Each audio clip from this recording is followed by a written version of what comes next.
I am Lizzie Robinson Jenkins, president of the Rio Rosewood Foundation, on the set. I am Laura Bryan Perez, in the flesh. I'm Evangelist Ora Inman, coming at you. I am Dr. Alice Walton, and we are Speak Life.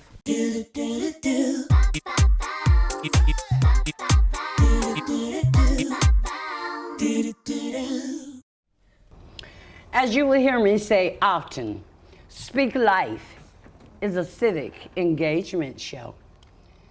And that means we engage the public in activities that affect them. And that's why we're here tonight. Not all of the civic people want to be engaged, but some civic people like to be engaged. And then when we call, they respond. So I'm happy to have with me tonight our House of Representatives, from the House of Representatives, Keith Perry, but he is running for the Florida Senate, Keith Perry, and we're happy to have him with us. I know I read your bio. As a matter of fact, you graduated from the same high school I went to, so that makes you all right in my book to start with. But you have done some great things. I want you to talk to us for a minute about the House of Hope, the history and how it changed lives of people. Sure. It's a program, it's a transitional housing program where we take men and now women who are being released from prison and have a place for them to stay. What happened in my life, and growing up in the late 60s and 70s, I got involved with alcohol and drugs as a young person, and negatively affected my life in ways that I never went to college and some other things that happened to me. I got saved out of that 27 years ago this month. And Congratulations. and I was sitting, I joined a church, and I was in the back of the church, and a gentleman spoke, and he was from Jacksonville, and he had an interesting testimony, and he'd started a program in Jacksonville called Prisoners for Christ, which was the same concept. So what we did is I just knew sitting in the service that time that this is something that I should be doing. So I got together with some other people from our church, and we got other churches involved, met with this gentleman in Jacksonville, and modeled our program after his. So that was 22 years ago. And if you think about today, what happens is we got guys that are getting out of prison, and ladies too. They get $50 and a bus pass, and they get right back out to maybe the same street corner that they got arrested on. And we tell them as a society, don't get in trouble again. Don't make another mistake. Well, they don't have a job. Some of them don't have a family. They burn bridges with their family. They really have no choice but maybe to go back into dealing drugs or doing some other things like that. So this gives them an opportunity to come in and transition from that prison into a more freer environment with other responsibilities. So we've had tremendous success. Our average recidivism rate since we've started hovers around 15-16%. State average is more like 50 or even 60% for some drug users that go back into prison. And there's two things to that. You can look at the fiscal side, that it costs a lot of money to house someone in prison. You can look at a public safety side. When people go back to prison, they've usually committed more than one crime, and so people become victims of crime. And then you look at it a moral issue. I mean, our destiny and these people's destiny is not to end up in a jail cell for the rest of their lives. And so it's been a tremendous thing. And I can tell you the Women's House that we open now, in the last 2 years, it's been open 3 years, I believe. In the last 2 years, 100% of the women who graduated have not gotten back into trouble. That is true. 100%.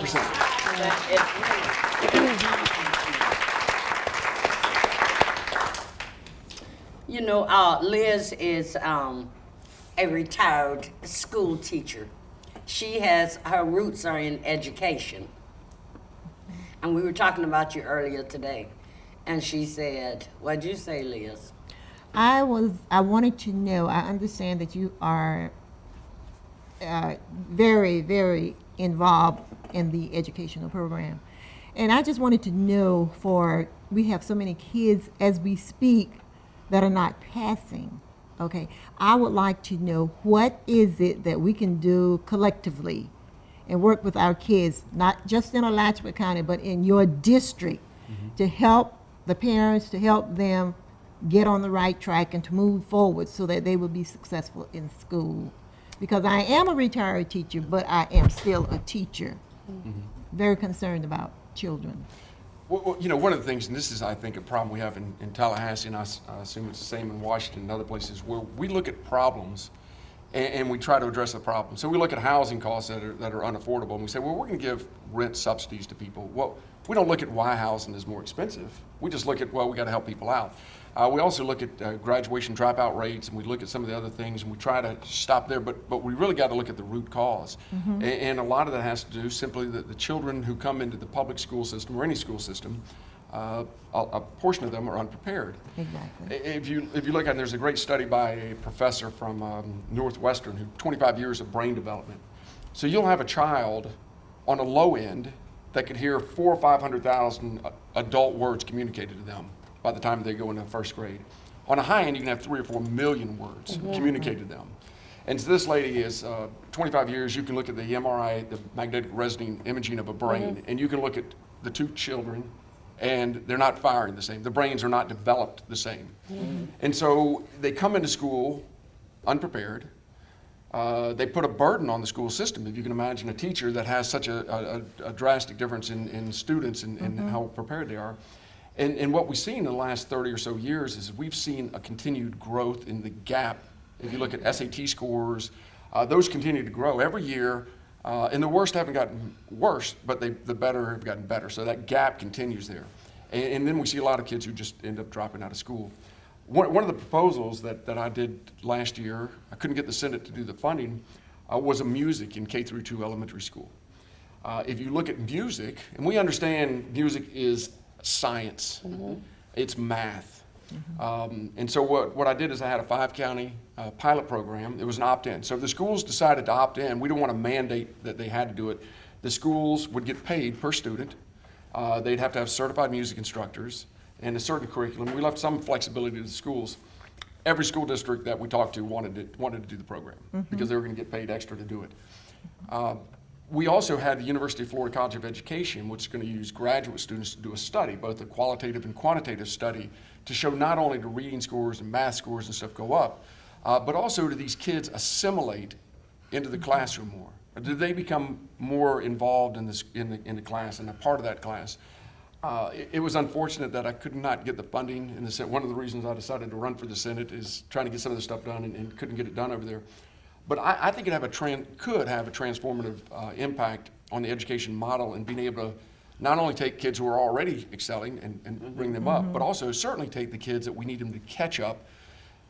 And could you extrapolate out, if they become more involved in the school, are they less likely to drop out when they get older? And certainly you would just think anecdotally that if kids were involved in the class, or they felt part of a team, that they might be less likely to drop out when they got older. Right, and you didn't say it, but I'll say it. Education starts at home.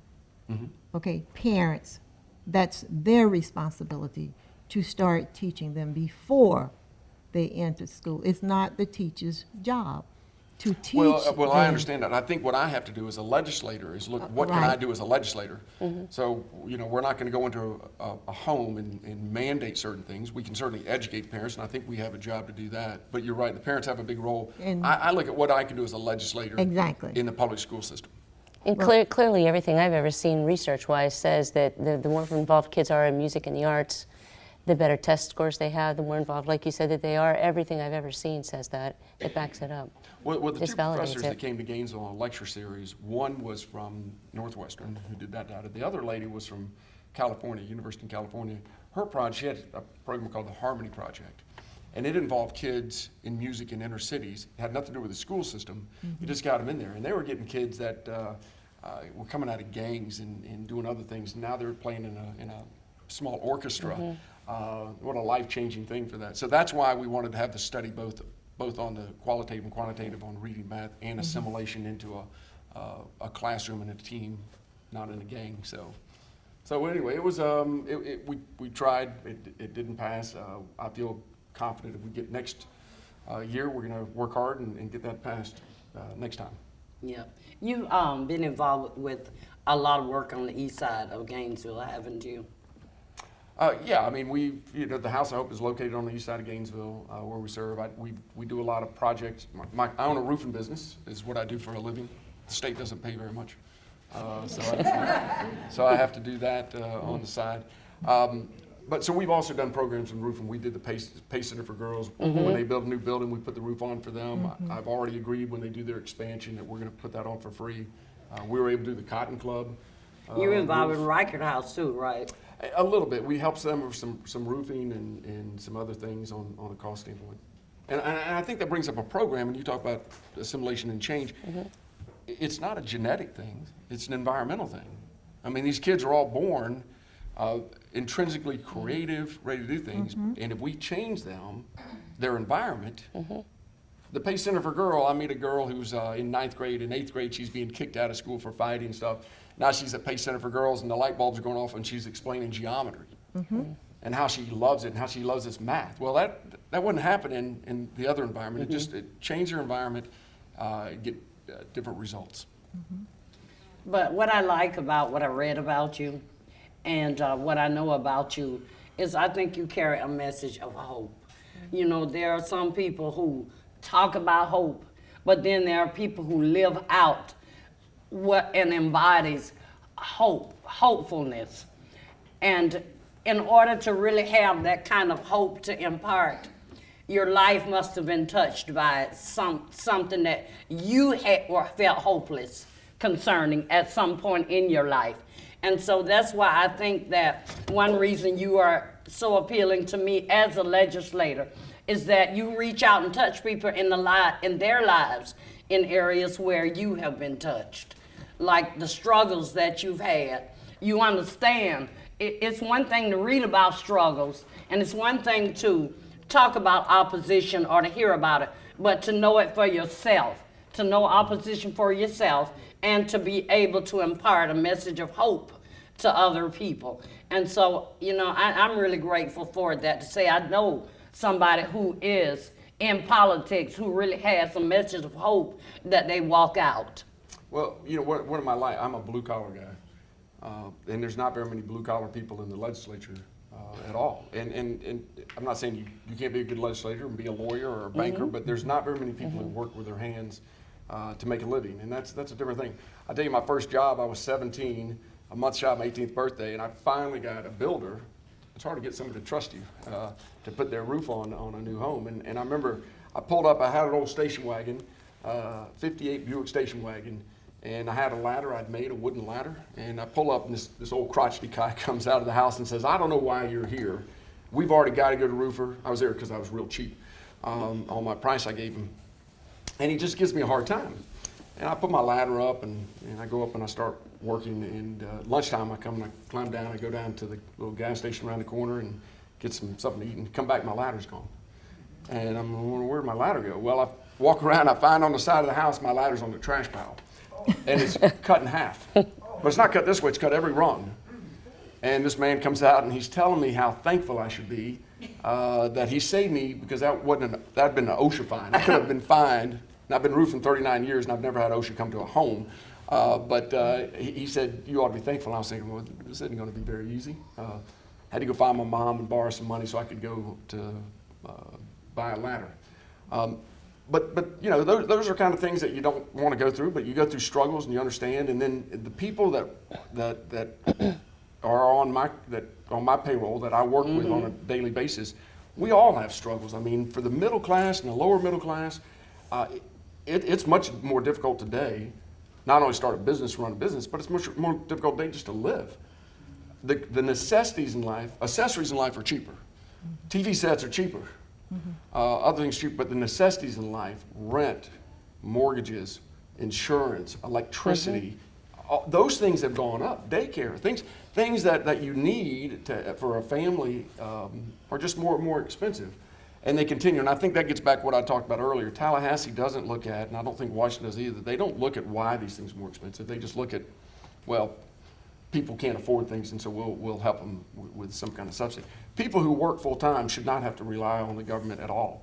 You work Right. full-time, you should not be living week to week and month to month. Exactly. That's right. There's just certain things you shouldn't be. But today, my stylist, the girl who styles my hair, she came to do my hair. I know it probably doesn't look like it by now, but somebody really did my hair today.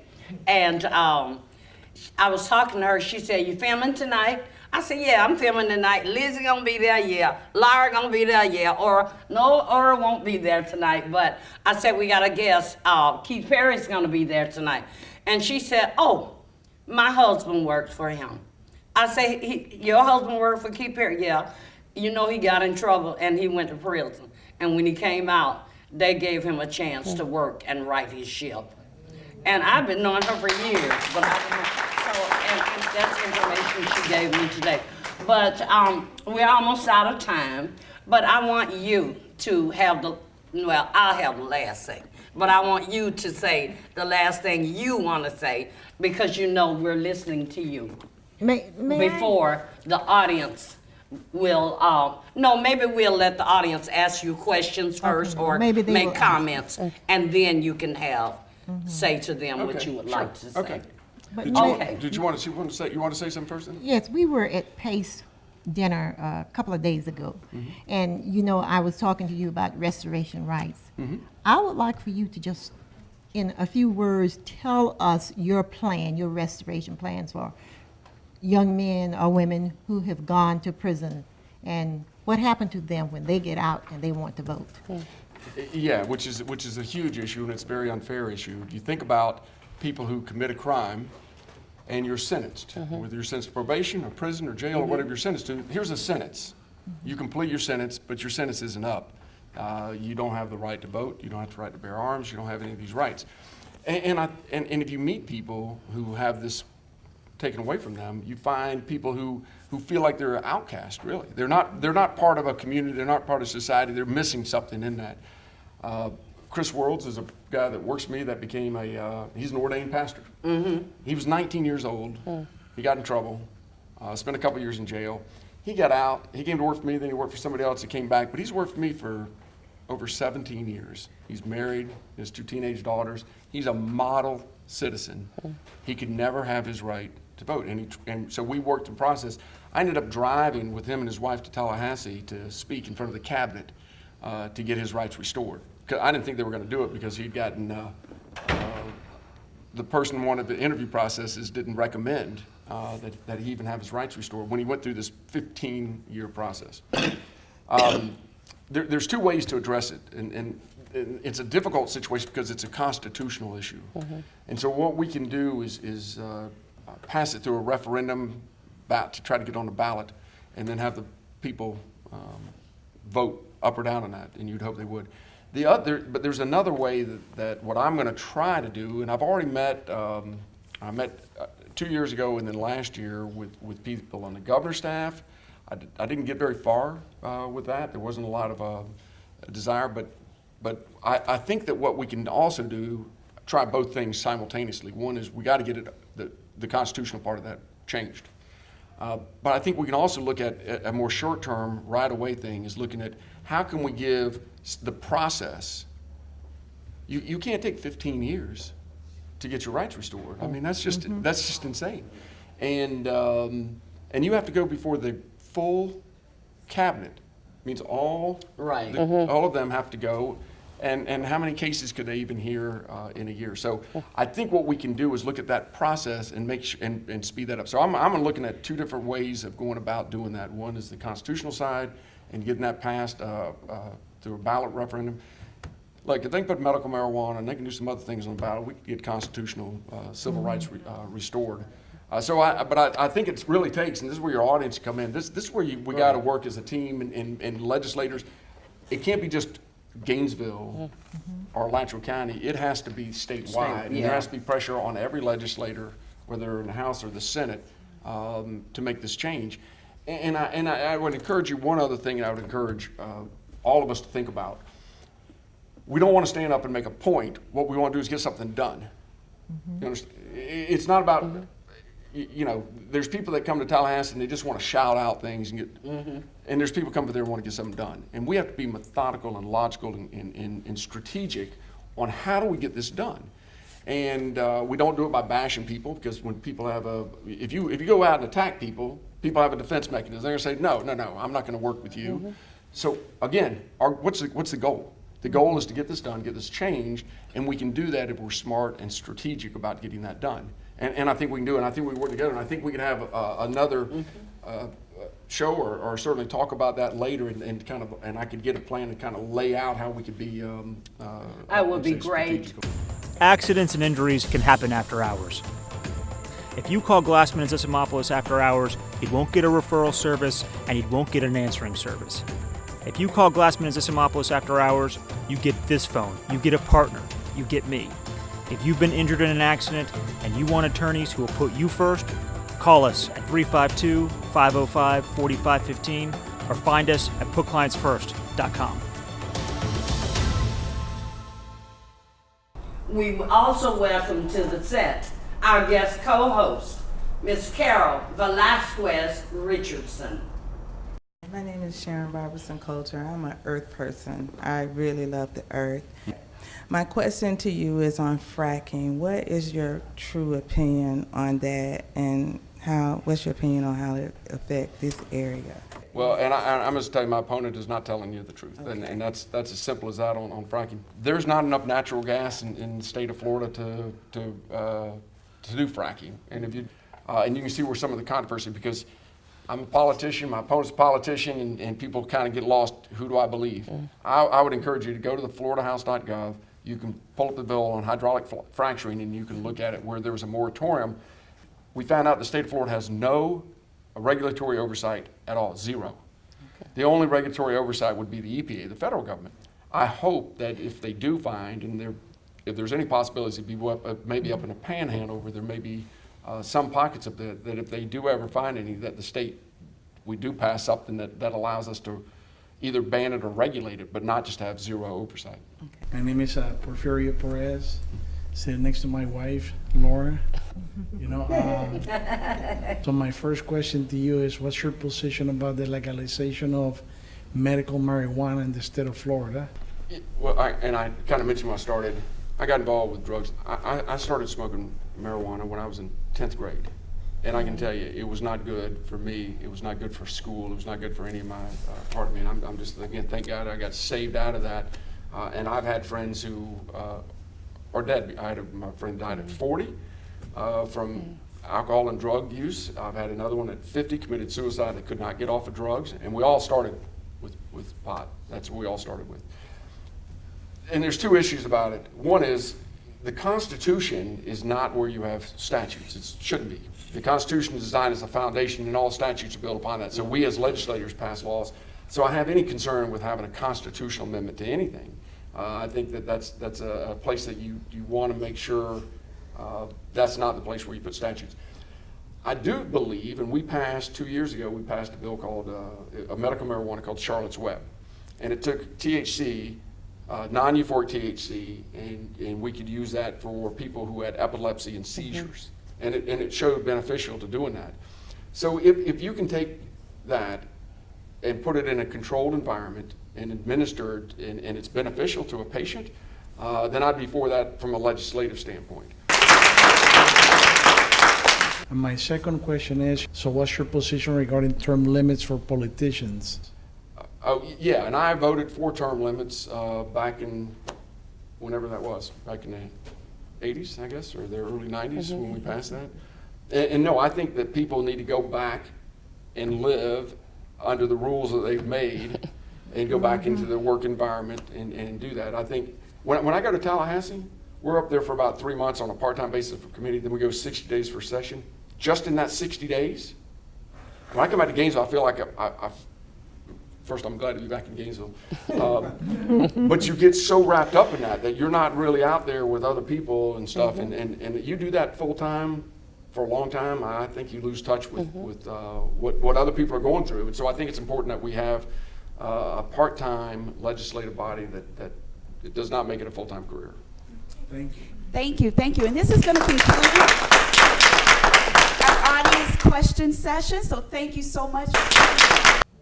I think tonight that we've shaken what can be shaken. We removed what can be removed. And the Keith Perry that we've seen tonight has to be what is true. The true Keith Perry, not just a politician. Accidents and injuries can happen after hours.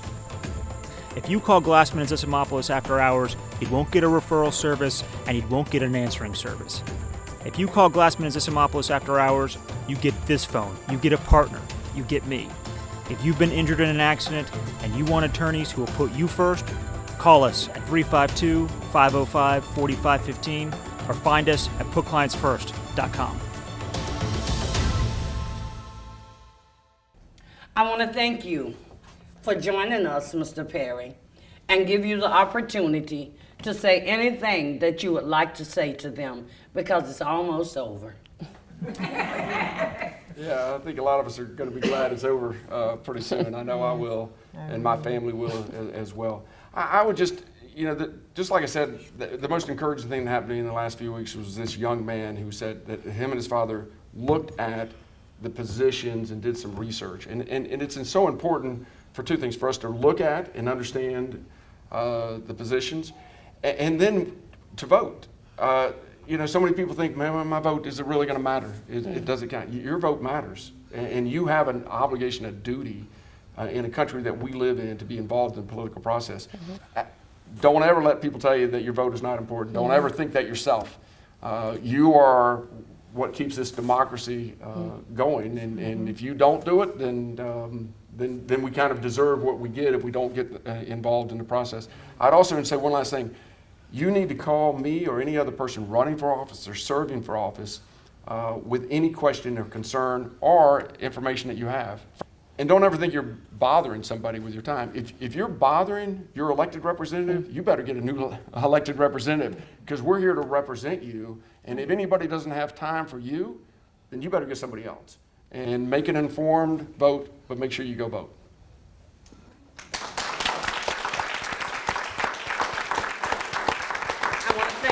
My lovely co-hosts for sharing the desk with me tonight, Miss Lizzie Robinson Jenkins, Miss Laura Bryan Perez, and we have one other co-host who could not be with us tonight, but we will mention her because she's well worth mentioning, Evangelist Ora Enman. I am Dr. Alice Walton, and we are Speak Life. You're more than a model to me. The very expression means more than you think. I wanna commend you, yeah, for following your dreams. As much as I want you, please believe me when I say I love you enough to let you go. There should be enough to walk out stronger. I love you enough, I let you go. There's more than enough to come out better than before. You're more than a minute.